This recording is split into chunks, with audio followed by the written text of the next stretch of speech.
आखिर क्यों मारे गए अभिमन्यु? जानिए वो 4 कारण जिन्हें आप नहीं जानते। सभी जानते हैं कि अभिमन्यु चक्रव्यूह में फंसकर इसलिए मारे गए थे क्योंकि उन्हें चंद्रव्यूह को भेदना नहीं याद था, लेकिन इसके अलावा 4 कारण ऐसे थे जिसके चलते अभिमन्यु मारे गए। 1. कृष्ण की चाल। भगवान श्री कृष्ण की नीति के चलते अर्जुन के पुत्र अभिमन्यु को चक्रव्यूह को भेदने का आदेश दिया गया। ये जानते हुए भी कि अभिमन्यु चक्रव्यूह भेदना तो जानते हैं, लेकिन उससे बाहर निकलना नहीं जानते। अभिमन्यु के चक्रव्यूह में जाने के बाद उन्हें चारों ओर से घेर लिया गया।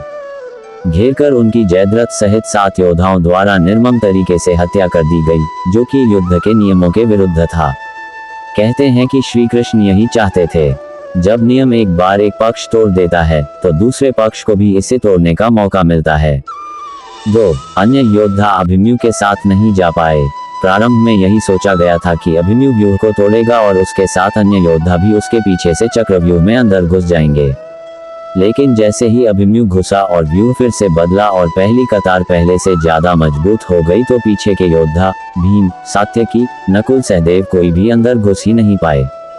युद्ध में शामिल योद्धाओं में अभिमन्यु के स्तर के धनुर्धर 2-4 ही थे, यानी थोड़े ही समय में अभिमन्यु चक्रव्यूह के और अंदर घुसता तो चला गया, लेकिन अकेला, नितांत अकेला। उसके पीछे कोई नहीं आया। 3. लड़ते लड़ते थक जाना। जैसे जैसे अभिमन्यु चक्रव्यूह के सेंटर में पहुंचते गए, वैसे वैसे वहां खड़े योद्धाओं का घनत्व और योद्धाओं का कौशल उन्हें बढ़ा हुआ मिला, क्योंकि वे सभी योद्धा युद्ध नहीं कर रहे थे, बस खड़े थे, जबकि अभिमन्यु युद्ध करता हुआ सेंटर में पहुंचता है। वे जहां युद्ध और व्यूहरचना तोड़ने के कारण मानसिक और शारीरिक रूप से थके हुए थे, वहीं कौरव पक्ष के योद्धा तरोताजा थे। ऐसे में अभिमन्यु के पास चक्रव्यूह से निकलने का ज्ञान होता तो वे बच जाते, या उनके पीछे अन्य योद्धा भी उनका साथ देने के लिए आते तो भी वे बच जाते। लेकिन थकान के कारण वे अधिक जोश और होश से लड़ नहीं पाए।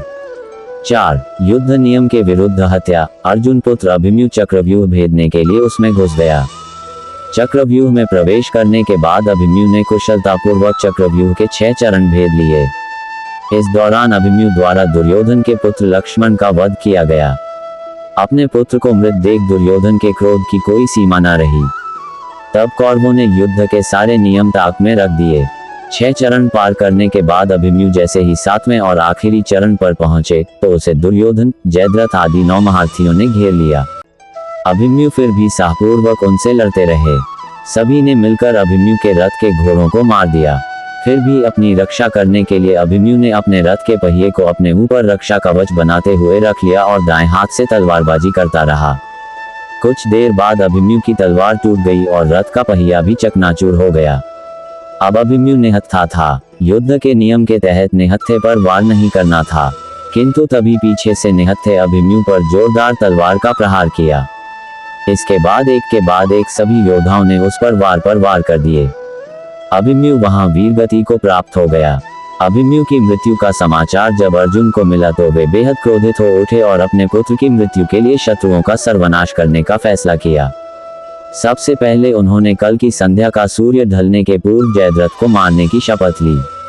मेरी यह जानकारी आपको अच्छी लगी हो तो मेरे चैनल को सब्सक्राइब करें, वीडियो को लाइक करें और कमेंट करें। धन्यवाद। राधे राधे।